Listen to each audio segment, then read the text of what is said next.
It was an hour, when he who climbs, had need to walk uncrippled, for the sun had now to Taurus the meridian circle left, and to the Scorpion left the night. As one that makes no pause, but presses on his road, whatever betide him, if some urgent need impel, so entered we upon our way, one before other, for, but singly, none that steep and narrow scale admits to climb. E'en as the young stork lifteth up his wing through wish to fly, yet ventures not to quit the nest, and drops it, so in me desire of questioning my guide arose, and fell, arriving even to the act, that marks a man prepared for speech. Him all our haste restrain not, but thus spake the sire beloved, fear not to speed the shaft, that on thy lip stands trembling for its flight. Encouraged thus I straight began, how there can leanness come, where is no one of nourishment to feed? If thou, he answered, hadst remembered thee, how Meleager with the wasting brand wasted alike, by equal fires consumed, this would not trouble thee, and hadst thou thought, how in the mirror your reflected form with mimic motion vibrates, what now seems hard, had appeared no harder than the pulp of summer fruit mature. But that thy will in certainty may find its full repose, lo Statius here. On him I call, and pray that he would now be healer of thy wound. If in thy presence I unfold to him the secrets of heaven's vengeance, let me plead thine own injunction, to exculpate me. So Statius answered, and forthwith began, attend my words, O son, and in thy mind receive them, so shall they be light to clear the doubt thou offerst.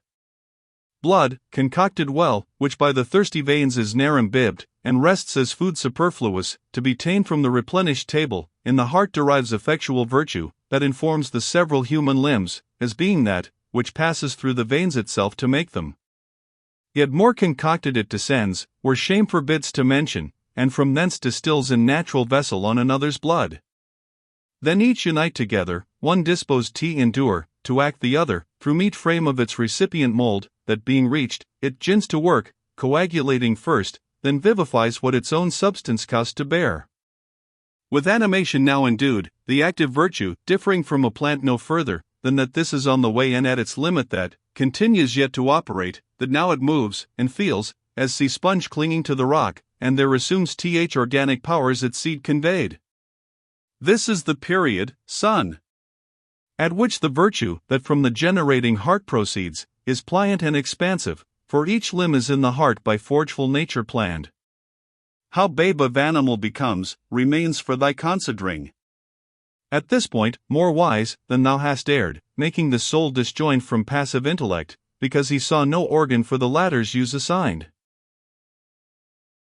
Open thy bosom to the truth that comes.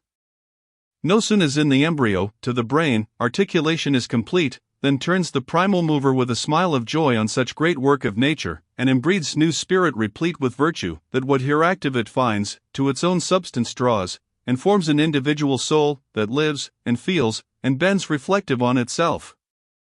And that thou less mayst marvel at the word, mark the sun's heat, how that to wine doth change, mixed with the moisture filtered through the vine.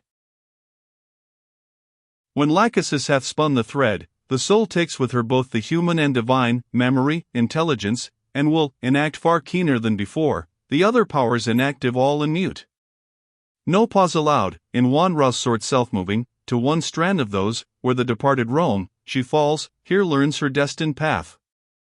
Soon as the place receives her, round the plastic virtue beams, distinct as in the living limbs before, and as the air, when saturate with showers, the casual beam refracting, decks itself with many a hue, so here the ambient air weareth that form, which influence of the soul imprints on it, and like the flame, that where the fire moves, thither follows, so henceforth the new form on the spirit follows still, hence hath its semblance, and is shadow called, with each sense even to the sight.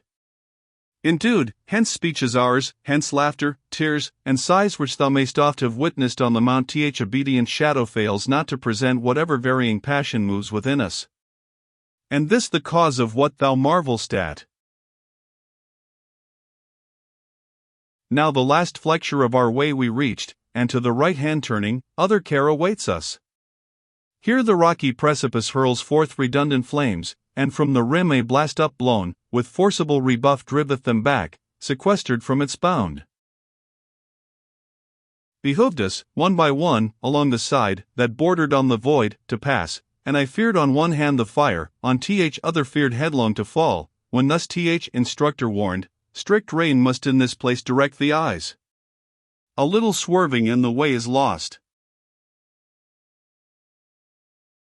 Then from the bosom of the burning mass, O God of mercy, heard I sung, and felt no less desire to turn. And when I saw spirits along the flame proceeding, I between their footsteps and mine own was fain to share by turns my view.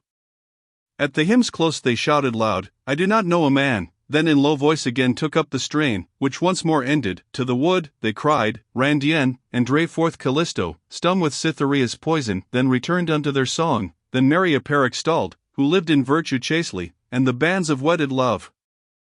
Nor from that task, I ween, surceased they, whilesoe'er the scorching fire enclasped them.